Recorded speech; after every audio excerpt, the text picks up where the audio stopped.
Finding the perfect property can feel overwhelming and frustrating. At least that's the experience we've had, because on the one hand, there are so many properties out there to choose from. And on the other hand, none of them appear to be either within the budget or have the features that you're looking for in terms of maybe open pasture or existing, electricity or whatever the case might be. It seems like there is so much, but nothing that works. And that's been incredibly frustrating for us when we started looking for land in 2023.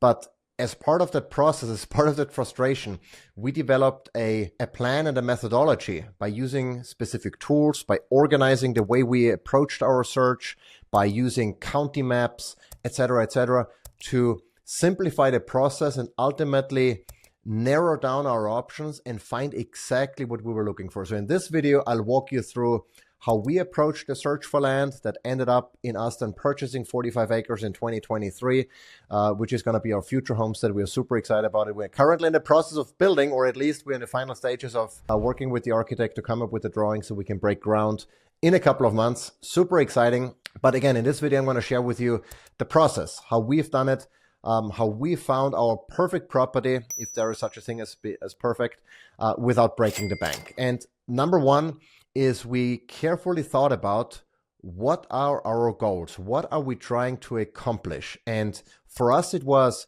we wanted to grow our own food and improve our health. We wanted to be more independent from potential supply chain issues. We wanted to have more control of our food supply, again, for the health of ourselves, our kids, our animals, as well as, health of the soil at the end of the day. And we wanted to focus on raising livestock more so than plants. So we are on an animal-based diet. We prefer eating and raising animals for food. We do have a garden. We want to expand our garden, but the priority is animals, and plants, at least from a human consumption perspective, come later. And because we knew that ruminants are going to make up the majority of our protein over monogastric animals, we knew that we needed open pasture. We needed grass. And for grass, that means we need sunshine. We need water. We need that grass to feed the ruminants so we can eat them, and for the ruminants to produce their output, manure, to further improve soil quality. And so the cycle closes and we can do it over and over again. So that was our premise when we started out. We are currently on 1 acre and 1.26 acres here in a suburban area in Georgia, just north of Atlanta. And we are just bursting out of the seams. We have no ruminants right now. We have chickens, we have turkeys, we have geese, we have guinea fowl, we have rabbits, we have honeybees. And so mostly monogastric, or at least from a rabbit perspective, hindgut fermenters, and the bees. But we needed more protein, larger animals, and we cannot do this in our current property. And that's why that pushed us really to look for more land, so we can do management intensive grazing, rotational grazing, a better, permaculture kind of setup that would allow us to raise more food at the end of the day. So the number two, once we knew what we wanted, we kind of tried to figure out, okay, what can we afford? How can we finance what we want to buy? And we've always lived below our means from a big expenditure perspective. So, we've never lived in a house that was too much for us. We've never had expensive cars that we couldn't really afford. So we've always tried to keep our expenses under control and more manageable. And that has allowed us over time to invest in real estate here in the area, to purchase single family homes when the conditions were favorable, and then rent them out, and then years later sell them for a profit. And that was really the basic foundational, or the basic financial foundation that we had, because we knew that we could sell one of those properties that had increased in price quite dramatically over the years that we held it, and we could use the proceeds from that property sale to finance the land, to pay for the land. And we had approximately $270,000 proceeds from the sale of the property. And so that kind of was our rough budget. We knew that, or, we said, okay, we want to spend no more than $300,000. We want to be able to pay for that property in cash, so we can use that then as collateral when we apply for a construction loan. Because one of the advantages of already owning the property in clear is that when you then ask for a construction loan, that the lender or the bank is going to take the value of the property, the value of the finished home, combine those two and determine how much money they lend you. So just to give you a simple example, if you own land that's worth $100,000 and you want to build a house for $300,000, so that the combined value would be $400,000, right? $100,000 from the land and $300,000 from the construction. And so 80% of that you could get as a loan. That's $320,000. And that means that you can finance your house most likely without any significant down payment, without bringing a lot of cash to closing. That's a clear advantage. Obviously, if that's not on the cards for you, you can get loans that combine the land as well as the construction. You'll have to figure out. But for us, that set our budget. We said we want to buy only something that we can afford in cash and ideally not borrow money for that. Because again, we are financially conservative and we didn't want to overextend ourselves. And so that's how we started. And then number two was, or the third step was to figure out, okay, what property type do we need? And again, based on our goals, we knew we wanted open pasture land. Heavily wooded property would not be ideal for us because we would have to clear it first, which is either a significant cost factor, or if you can sell some of the timber, you might recoup some of that money, but it still then takes time before any significant pasture or grass grows on that cleared land before you can have animals on them, and for those animals to be also productive, without having to feed hay, etc. So open pasture land was one of our main priorities because of the ruminant animals we wanted to raise. Number two was a water source. Ideally, obviously there's rain where we live here in Georgia. There's plenty of rainfall normally, but we were also looking for backup solutions or alternative sources of water, including maybe a pond, a stream, a spring, anything in case of a drought. And again, wooded properties were out of the equation, first of all, because of, lack of sunlight and the shading, but also because, it would not facilitate that open pasture that we wanted so much. We looked at a couple of wooded properties and considered clearing them, but ultimately abandoned the idea and said, okay, let's narrow it down to open pastures, even though, honestly, many of the properties here in the area, at least North Georgia, are heavily wooded. And we were close to saying, you know what, maybe that's what we have to look for, because everything else appears to be out of our budget. I'm glad we did not. We kept looking, and we ultimately found what met our requirements significantly better. Next question is, how much land do you need? And that's a big one. I firmly believe you can never have too much land. Right now we have 1.26 acres. That's barely enough for the chickens and rabbits and turkeys, etc. we have. So we knew we needed significantly more. And my gut feeling was at more than 10 acres, ideally more than 20 acres. But then we did some numbers in terms of trying to figure out if we wanted to implement rotational grazing and management intensive grazing, where we would move the cows every single day to let the pasture recover, etc. We figured 20 acres based on, the number of animals we wanted to run. And that would roughly be 5 heads of cattle, 5 heads of sheep, and 5 heads of pigs. All of those we wanted to rotate. Then obviously the chickens too, we are rotating, we are moving. Maybe not every single day. Our broilers, our meat birds, we move every day because they're confined to a relatively small space in a mobile tractor. The egg layers, we would probably move them once a week or so because they have, access during, to a larger area during the day. But all of that rotation would mean we need approximately 20 acres to also have maybe some areas that we could mow for hay in winter, or some that we just let grow so we can let then the animals graze there in winter when nothing else is growing. We ended up ultimately with 45 acres, which I think is more than enough than we need, and it gives us room to expand and to maybe, I have my own shooting range, and we can do things that we otherwise would not be able to do. So that's, kind of how we gauge and how much land we need by really looking, how many animal units, and what does that mean for rotational grazing.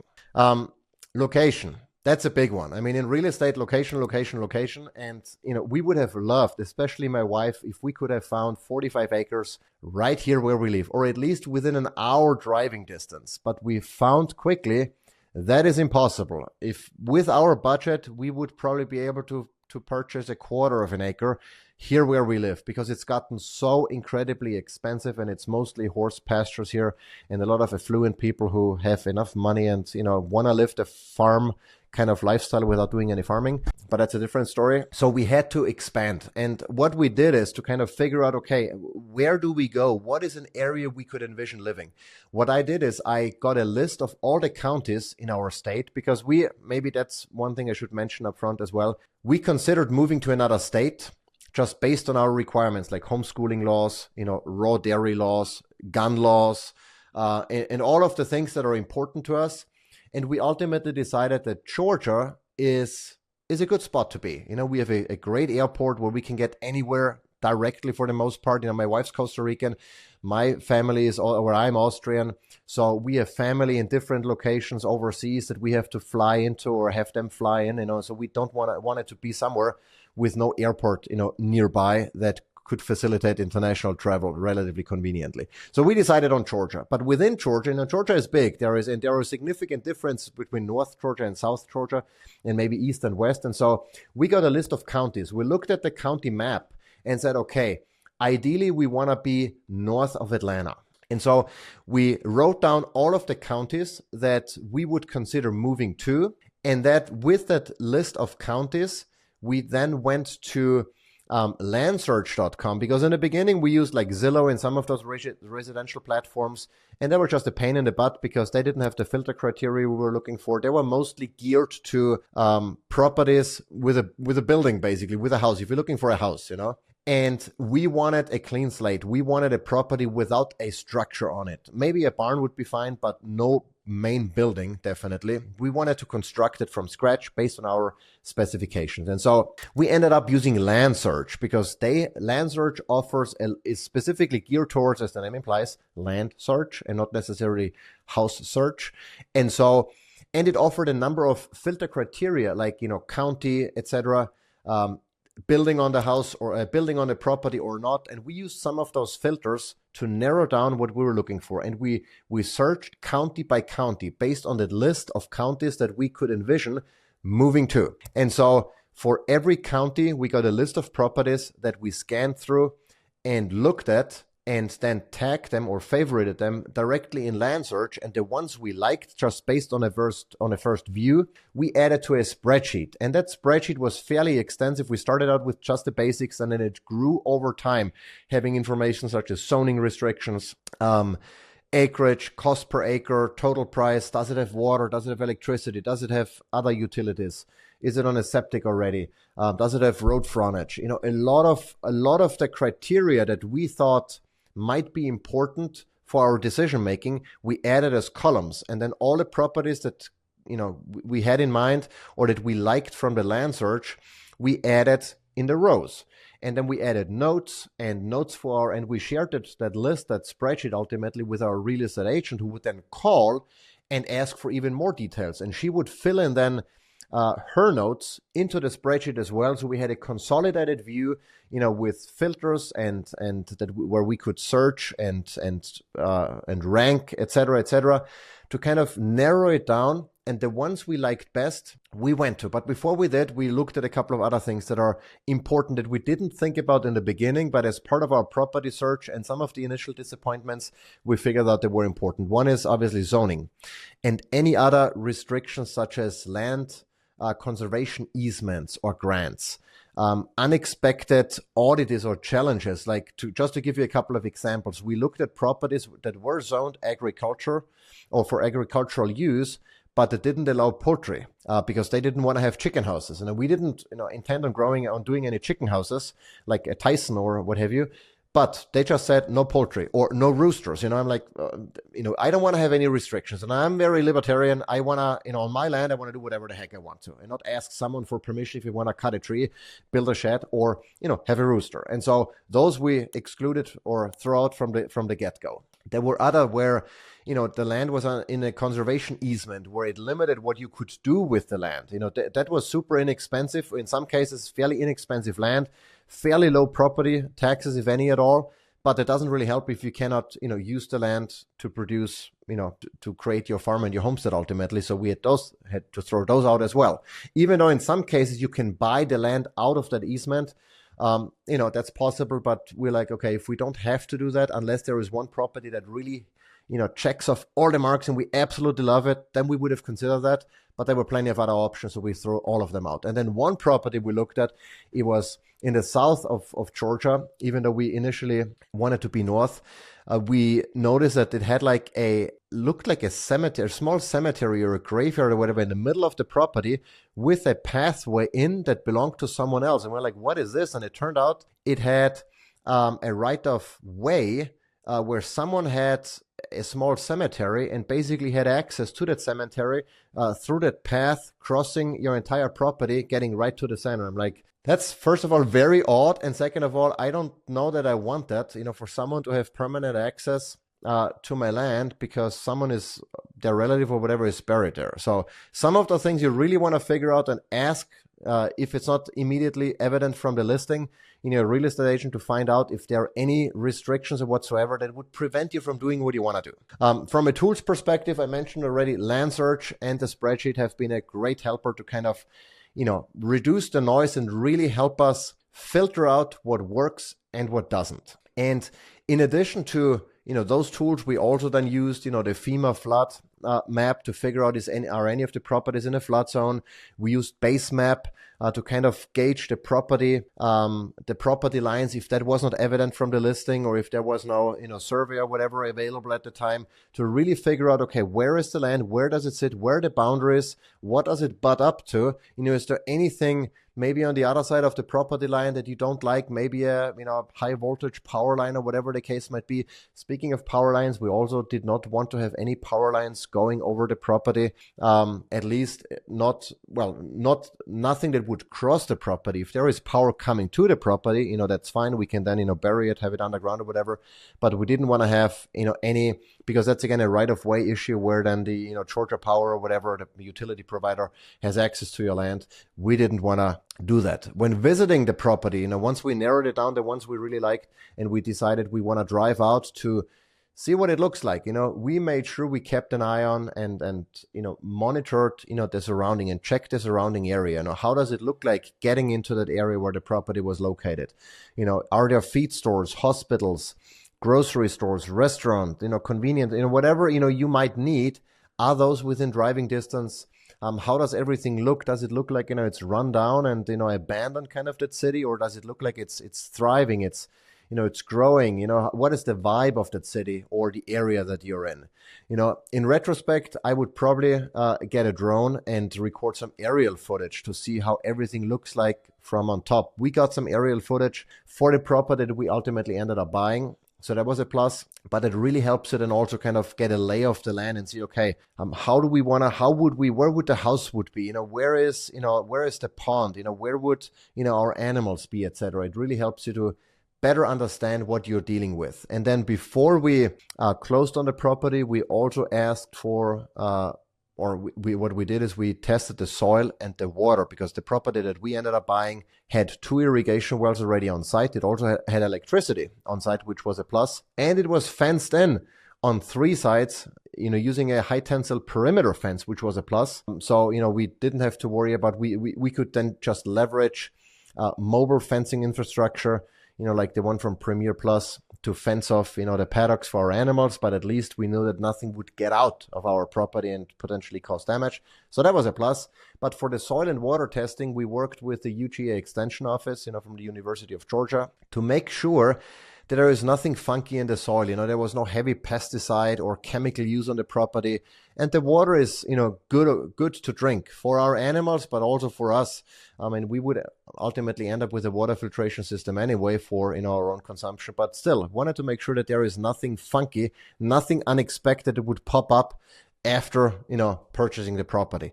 And the other thing we made sure was to talk to people who, to the sellers, obviously, to people who used to work on the property, that where we purchased the property. It's a city of 500 people as of the 2020 consensus. So it's a fairly small town. Everyone knows everyone, I would argue. And so we got to know some of the people who used to work on the property, who used to mow the hay there, etc. We found out that the property was used for cattle. So all of those are good things to know, because you might need help. You might need those connections to, fit in, especially if you're like me. And, as soon as I open, or my wife too, as soon as we open our mouths, you can tell that we are not good old boys or gals. And so, having those connections, knowing that there are friendly people up there, getting to know them up front is incredibly important. So we ended up then finding that 45-acre property, open pasture, relatively flat, with a big ass pond that actually has dried up by now, but it's like a 2-acre, 1.5-acre kind of area where there used to be a lot of water, and probably because it was so dry this year that it dried up. Fenced in on 3 sides. We have 2 irrigation wells already. We have electricity that's on site, obviously for those wells. It has a shed next to the pond that we can use. And it's overall a perfect property that we found for relatively little money, comparatively speaking. We could pay for it in cash. There was a huge plus. We've been owning it since 2023. And the downside, the compromise that we had to make, was the location. Not that I dislike Manlow, nothing against the city of Manlow, Georgia, but it's farther away from where we are, and it's certainly farther away from some of the amenities that we've gotten used to here in the Alpharetta Milton area, which is really, they call it the Silicon Valley of the East. There are a lot of tech companies. Within minutes you're to everything. That's good and bad. Manlow is certainly different, slower pace. I like that, but also farther away from some of the things that we need access to. And so that was the compromise that we had to make. But we are happy that we made it, because it ultimately allowed us to get what we wanted and to execute on the goals that we have. With that, we're going to wrap it up with some key takeaways that I think you should remember before embracing on your search for land, or as you embrace on your search for land. One is, define your goals. Understand what it is that you want to do. You want to raise livestock. You want to live off grid. You want to, have a big ass garden or whatever, or a combination thereof. Know what you want to accomplish, because that ultimately then bleeds into your budget. What can you afford? Consider the land preparation cost, like, clearing if there are a lot of woods on there. Not just the purchase price. There are a lot of other factors that you might want to consider to determine your budget and what you can afford. Choose the right type of property. Do you want to raise animals? And pasture land is probably a good idea. If you want to raise pigs and maybe goats, maybe wooded land is not that bad. It's also, has advantages in terms of privacy. You can go hunting, so there are pros and cons depending on what you're trying to accomplish.